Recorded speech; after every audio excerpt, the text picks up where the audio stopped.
Assalamualaikum warahmatullahi wabarakatuh. Di sini kami dari kelompok 3 akan mempresentasikan hasil kerja dari kelompok kami dengan judul Auditing Proses Manajemen Sumber Daya Manusia. Untuk anggota kelompok 3, yang pertama ada saya sendiri, Tefsi Panan Yazid dengan NIM 1908 1030 1051. Lalu kedua ada Trinanda Yunita Putri dengan NIM 1908 1030 1109. Lalu yang ketiga ada Aprilia Putri Tiana dengan NIM 1908 1030 1215. Pengertian audit sumber daya manusia. Pertama ada sejarah audit. Nah, sebelum kita mulai membahas tentang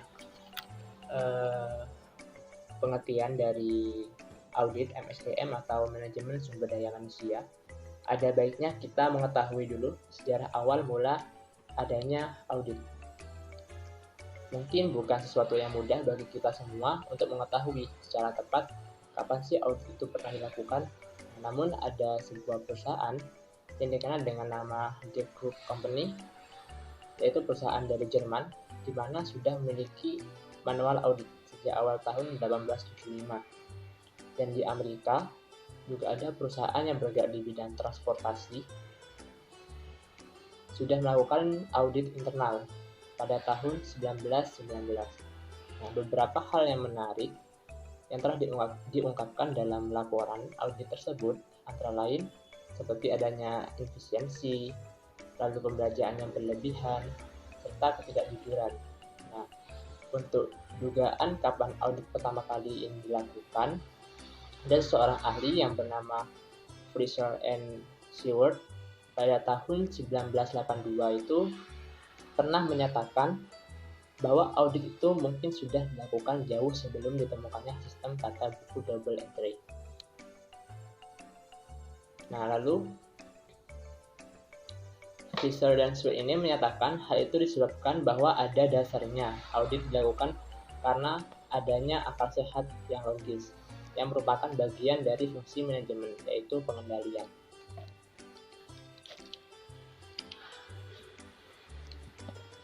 Lalu yang kedua ada pengertian audit MSDM. Nah, sebelum kita masuk ke pengertian audit MSDM, kita harus tahu dulu apa sih itu audit. Nah, menurut Susilo, pada tahun 2002, audit itu adalah kegiatan mengumpulkan informasi faktual dan signifikan melalui interaksi seperti pemeriksaan, pengukuran, dan penilaian, serta penarikan kesimpulan secara sistematis, objektif, dan terdokumentasi yang berorientasi pada asas nilai manfaat. Hal ini diarahkan dengan maksud untuk menyatakan pendapat yang berguna dan dapat dipercaya dalam bentuk laporan tertulis, seperti apakah laporan keuangan itu menggambarkan posisi keuangan kemajuan dari suatu perusahaan secara wajar dan sesuai dengan prinsip akuntan yang berlaku umum. Nah, menurut Bayangkara 2008 mengatakan bahwa audit MSDM atau manajemen sumber daya manusia itu merupakan penilaian dan analisis yang komprehensif terhadap program-program SDM. Nah, audit MSDM ini menekankan penilaian atau evaluasi terhadap berbagai aktivitas SDM yang terjadi pada perusahaan dalam rangka memastikan apakah aktivitas tersebut telah berjalan secara ekonomis, efisien, dan juga efektif dalam mencapai tujuan dari perusahaan. Seperti itu. Lalu selanjutnya ada peran dan fungsi audit dalam manajemen. Yang pertama ini ada planning atau perencanaan. Jadi perencanaan ini merupakan fungsi manajemen yang mencakup proses penentuan tujuan dan juga sasaran organisasi, mengantisipasi tren, dan juga menentukan strategi dan taktik terbaik dalam mencapai tujuan dan sasaran organisasi. Lalu yang kedua ada organizing atau pengorganisasian, di mana pengorganisasian ini merupakan fungsi manajemen yang mencakup pembagian pekerjaan, seperti siapa yang mengerjakan, lalu juga mencakup seperti mendesain struktur organisasi dan juga menciptakan kondisi dan sistem di mana setiap orang dapat bekerja sama untuk mencapai tujuan dan juga sasaran organisasi. Lalu yang ketiga ada leading atau proses memimpin. Leading ini merupakan fungsi manajemen yang mencakup pengarahan, melatih, membina, dan juga memotivasi karyawan untuk bekerja secara efektif, efisien, dan optimal dalam mencapai tujuan dan juga sasaran organisasi. Yang terakhir, yang keempat ada controlling, yaitu pengendalian, merupakan fungsi manajemen yang mencakup menyusun standar, lalu juga menentukan apakah organisasi berada dalam jalur yang benar dalam mencapai tujuan dan sasarannya, juga memberi penghargaan bagi karyawan atas pekerjaannya yang baik, dan juga melakukan langkah koreksi atas penyimpangan yang terjadi.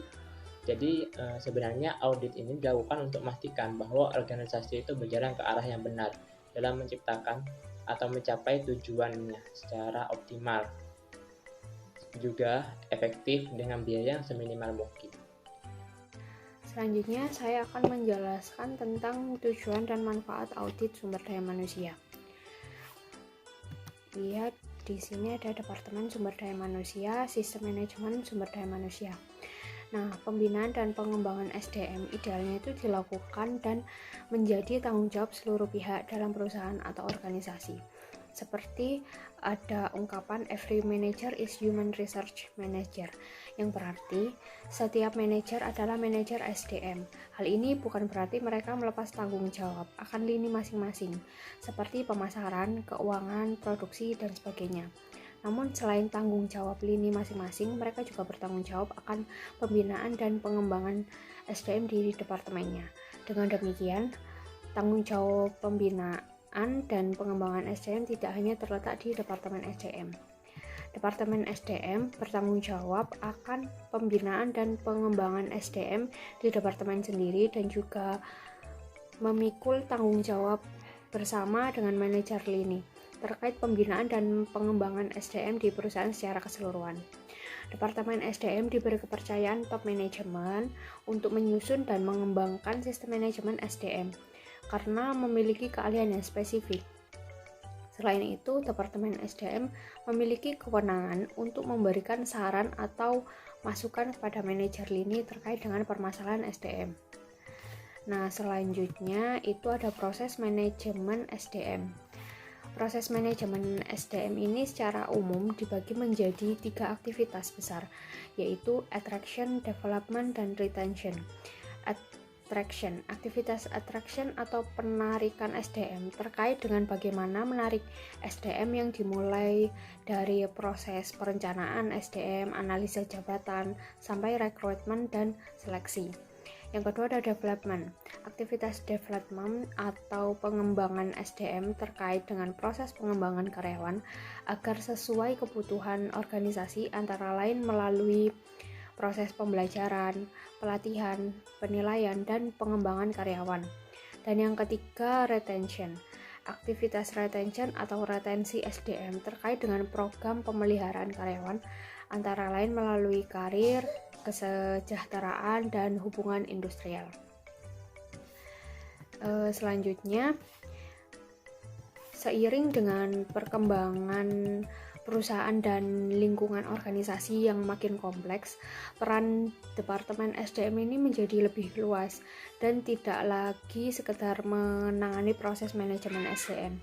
Maka dari itu, Departemen SDM saat ini memiliki 4 peran, yaitu Strategic Partner, Administrative Expert, Employee Champion, dan Change Agent. Strategic Partner yang berperan mengaitkan praktek dan strategi sumber daya manusia dengan strategi bisnis.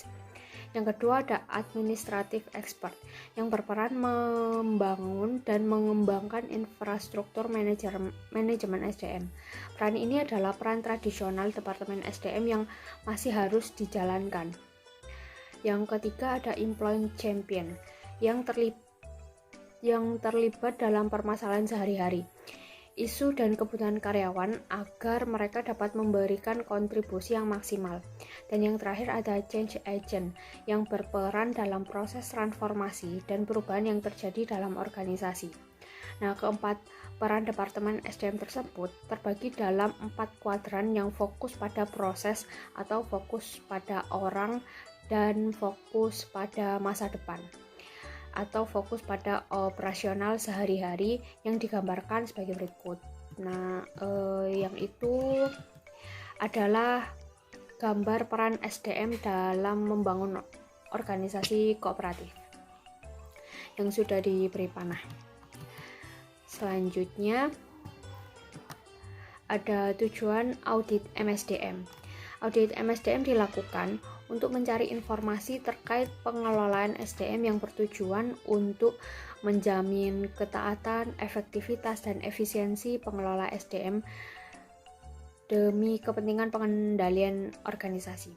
Tujuan audit MSDM adalah sebagai berikut. Yang pertama, menilai efektivitas dan Departemen SDM untuk mengetahui apakah Departemen SDM ini sudah menjalankan fungsinya secara efektif dan sudah mencapai tujuan. Secara umum, efektivitas ini berarti apakah Departemen SDM sudah berhasil menyediakan tenaga kerja yang sesuai dengan kebutuhan organisasi, baik dari sisi jumlah maupun kualifikasi pada waktu yang tepat. Yang kedua ada menilai efisiensi dari Departemen SDM. Pencapaian tujuan atau efektivitas Departemen SDM bukan berarti dilakukan dengan biaya yang tidak terkontrol atau at any cost. Sebaliknya, semua program atau aktivitas SDM harus dilakukan secara efisiensi dan ekonomis dengan tetap mengacu pada sasaran. Dan yang ketiga, menilai ketaatan program atau aktivitas SDM. Program atau aktivitas SDM ini harus dievaluasi apakah sudah mengikuti berbagai peraturan perundang-undangan dan ketentuan yang berlaku atau tidak. Yang keempat, membantu manajemen SDM memberikan kontribusi yang signifikan terhadap tujuan organisasi. Selanjutnya, menciptakan nilai sehingga organisasi bertanggung jawab secara sosial, etikal, dan mampu unggul dalam persaingan. Selanjutnya, mendapatkan umpan balik dari para karyawan dan manajer operasi dalam hal yang berkaitan dengan efektivitas manajemen SDM. Dan yang terakhir, memperbaiki fungsi manajemen SDM dengan menyediakan sarana untuk membuat keputusan ketika akan mengurangi atau menambah kegiatan-kegiatan SDM. Dengan demikian, audit MSDM itu dilakukan untuk menjamin tujuan departemen atau unit kerja SDM dapat tercapai. Untuk selanjutnya ada manfaat audit MSDM. Audit MSDM dilakukan dapat memberi banyak manfaat, antara lain mengidentifikasi permasalahan kritis terkait dengan pengelolaan SDM, melakukan perbaikan dalam pengelolaan SDM, mengevaluasi dan menstimulasi keseragaman kebijakan dan praktek manajemen SDM, menjadi dasar pengambilan keputusan terkait SDM, mengkomunikasikan isu SDM dengan pihak terkait seperti manajer lini atau pemerintah, mengidentifikasi kontribusi departemen atau unit kerja SDM sebagai organisasi, mengklasifikasi tujuan dan tanggung jawab, serta meningkatkan citra profesionalisme Departemen SDM, memastikan kepatuhan terhadap berbagai peraturan perundang-undangan, mengurangi biaya SDM melalui prosedur personalia yang lebih efektif, menciptakan penerimaan yang lebih tinggi akan perubahan yang dibutuhkan Departemen SDM, dan yang terakhir mendorong kajian ulang yang mendalam dan sistematis akan sistem informasi Departemen SDM. Dari uraian tersebut mengenai manfaat audit MSDM, itu dikemukakan bahwa manfaat MSDM ini memfokuskan manfaat audit MSDM bagi Departemen Unit Kerja SDM. Hal ini sangat penting mengingat kinerja Departemen atau Unit Kerja SDM itu merupakan salah satu aspek dalam organisasi yang paling sulit diukur. MSDM adalah salah satu alat yang sangat penting untuk mengukur kinerja departemen atau unit kerja SDM. Materi selanjutnya yaitu mengenai sistem dan proses audit sumber daya manusia. Sistem adalah sekumpulan komponen, elemen, atau bagian yang bekerja bersama secara interdependen untuk mencapai sesuatu. Sistem memanfaatkan input tertentu melalui serangkaian proses dan mentransformasikannya dalam bentuk output berupa produk, jasa, atau informasi. Nah, karena saling tergantung, bila salah satu bagian dari sistem tidak bekerja, maka akan menghambat kinerja sistem secara keseluruhan. Audit manajemen sumber daya manusia sebagai suatu sistem juga terdiri dari beberapa bagian atau proses yang saling tergantung dan terkait. Proses audit terdiri dari perencanaan, persiapan, pelaksanaan atau eksekusi audit, pelaporan, sampai tindak lanjut. Apabila salah satu bagian ini tidak berjalan secara optimal, maka audit MSDM secara keseluruhan juga tidak akan optimal. Nah, pada slide selanjutnya saya akan menjelaskan secara lebih rinci dari setiap prosesnya. Proses audit MSDM yang pertama yaitu perencanaan. Dalam perencanaan, ada beberapa hal yang harus menjadi perhatian agar audit berjalan secara optimal. Yang pertama yaitu kebijakan audit. Kebijakan audit secara keseluruhan harus menjadi dasar dalam melakukan audit MSDM dalam perusahaan.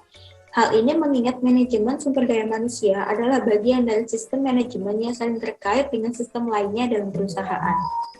Yang kedua yaitu audit roadmap. Pelaksanaan audit MSDM akan lebih mudah bila perusahaan sudah memiliki audit roadmap.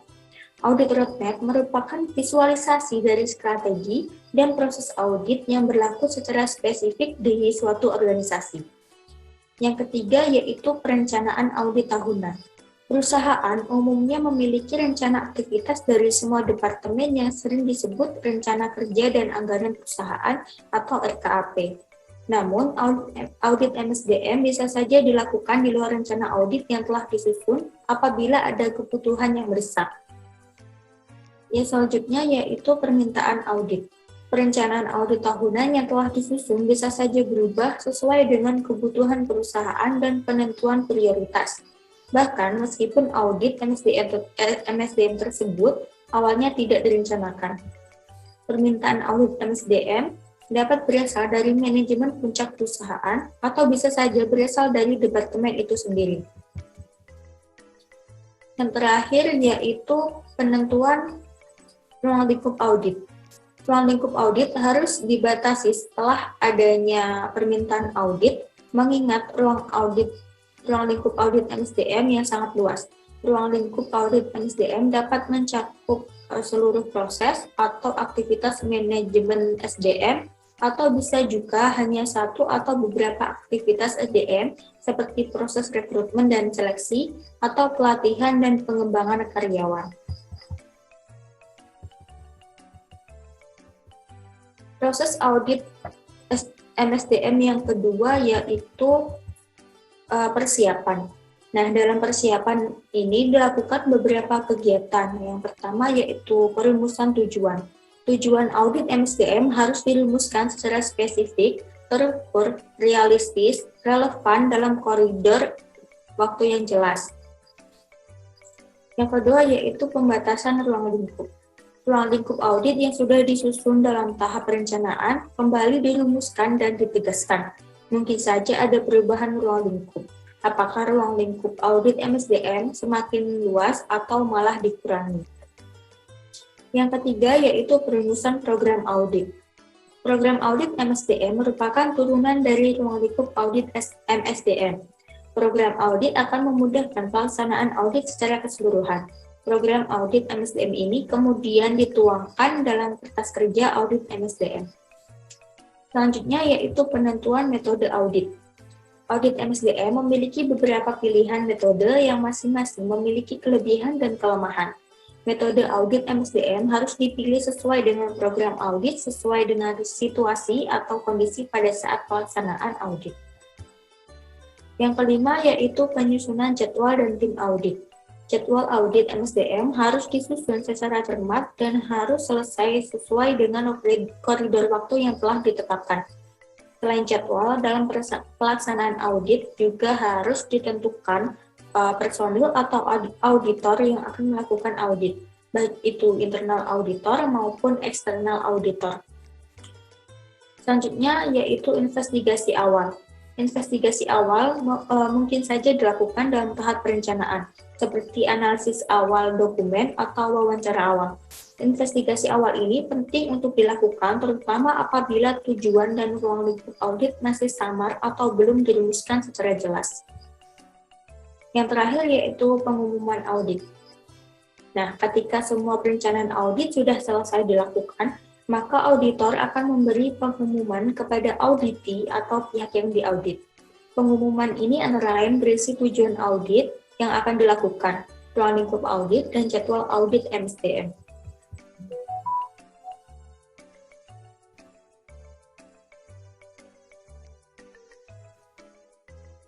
Proses audit MSDM yang ketiga yaitu pelaksanaan. Setelah pengumuman audit diinformasikan, maka audit MSDM akan memasuki tahap eksekusi atau pelaksanaan. Dalam tahap pelaksanaan ini akan dilakukan beberapa aktivitas, antara lain dengan melakukan analisis dokumen, wawancara, analisis historis, survei, serta eksperimen.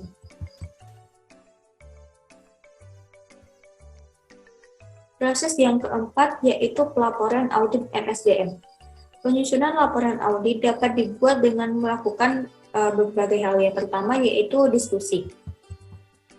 Hasil temuan dalam proses audit didiskusikan baik dengan sesama auditor maupun dengan pihak yang diaudit.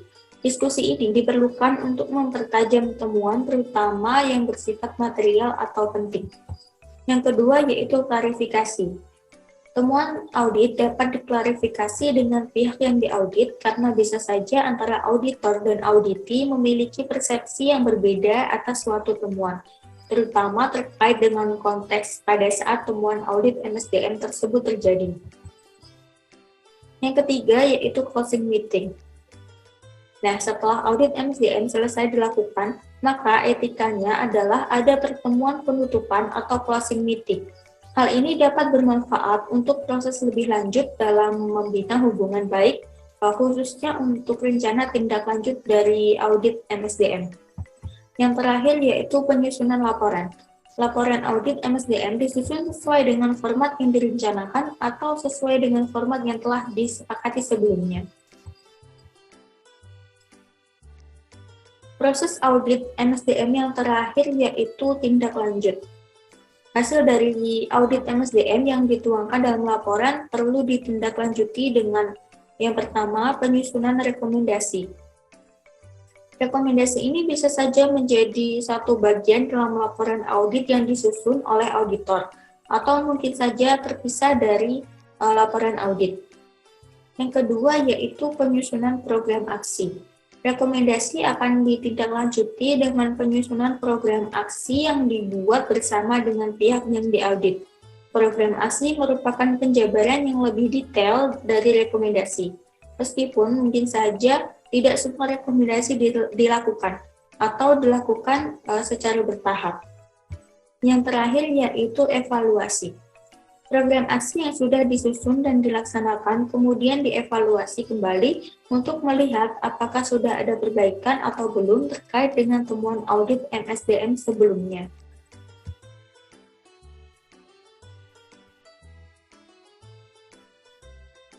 Sekian presentasi dari kelompok 3. Terima kasih atas perhatiannya. Dan mohon maaf apabila dalam presentasi kami ini masih banyak kekurangan. Wassalamualaikum warahmatullahi wabarakatuh.